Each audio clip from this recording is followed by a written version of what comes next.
Bom dia, sétimo ano. Então, hoje a gente vai fazer uma revisão oral do nosso conteúdo para o teste, certo?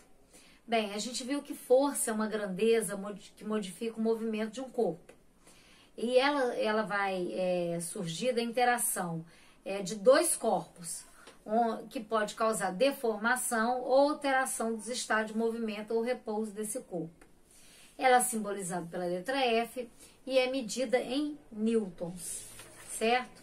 E nós vimos também que a força é uma grandeza vetorial e ela pode ser medida pela intensidade. Vimos também que toda força tem direção e sentidos diferentes. Ela pode ter direção vertical e apresentar dois sentidos, para baixo ou para cima, ou ter a direção horizontal, e aí a força será para a direita e para a esquerda. Nós temos também a força resultante, que é justamente quando a gente faz ou a soma ou a diminuição das forças. Lembra que eu falei? Quando as forças estão no mesmo sentido, a gente faz a soma. Quando elas estão em sentidos opostos, a gente faz a subtração. A resposta dessa subtração, dessa soma, é o que a gente chama de força resultante, tá? E ela é apresentada pela letra FR e também é medida em newtons. E Newton, por que é medida em newton? Porque Newton criou as 3 leis da física. A primeira lei da física de Newton estabelece que os corpos têm uma tendência natural a se manter em seu estado de movimento retilíneo uniforme ou de repouso, até que uma força seja empregada e ele muda o seu estado de repouso. Então, na primeira lei de Newton, a gente pode dizer que todo corpo continua em seu estado de repouso ou de movimento em uma linha reta com velocidade constante, a menos que ele seja forçado a mudar seu estado por forças aplicadas sobre ele. Na segunda lei de Newton, a gente sabe que existe uma proporção entre a força resultante aplicada sobre um corpo e a aceleração. Tanto que para a gente achar força, a gente multiplica a massa em quilograma vezes a aceleração, que é em metros por segundo ao quadrado. E aí a gente obtém aí a força. Então a mudança na lei de Newton diz que a mudança na segunda lei do movimento de um corpo é proporcional à força aplicada sobre ele, favorecendo o movimento na mesma direção da força. E a força resultante aplicada sobre um corpo é igual ao produto entre a massa do corpo e sua aceleração. Por isso que para medir a força, a gente multiplica a massa, que é em quilograma, vezes a aceleração. A gente obtém a força. E na terceira lei de Newton diz que evidencia que a força é uma interação entre, no mínimo, 2 corpos. Não pode fazer força num corpo só, tem que ser sempre em 2. Ou a força é medida entre 2 corpos.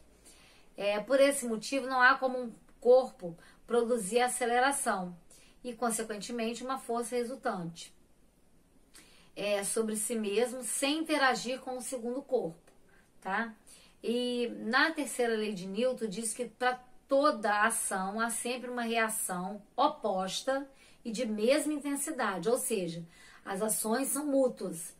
De dois corpos, um sobre o outro, só que sempre iguais e na mesma intensidade, em direção oposta. Então, se eu faço uma força de 100 newtons para cá, eu vou fazer a mesma força de 100 newtons para o outro lado, certo? Ou também pode ser para cima e para baixo. Nas forças par, né, na par ação e reação, a gente tem as seguintes características: mesma intensidade de direção, sentidos opostos e as forças de ação e reação são da mesma natureza. Nós falamos também sobre as principais forças, que é a força peso, né, que é a força de atração dos corpos, a força normal, que é uma força de contato, a força de atrito, que acontece quando há deslizamento, né, ou rolamento, e a força elástica, que ela vai modificar de acordo com a elasticidade de cada corpo. Nós vimos também sobre as máquinas simples, que nos permitem a multiplicação da direcionamentos de uma força aplicada. É para aumentar, é para facilitar e aumentar a força que a gente faz sobre os objetos, né? Então, nós temos a roda e o eixo, que é um tipo de máquina simples, as alavancas, né, que podem ser interfixas, interresistentes ou interpotentes, o plano inclinado, e nós temos também as cunhas, que são derivados do plano inclinado, e o parafuso. E além disso, nós temos também as polias, que são conhecidas também como roldanas, que também são máquinas simples, que são utilizadas para facilitar e aumentar a força sobre os corpos, tá bem? Então essa é a nossa matéria do teste.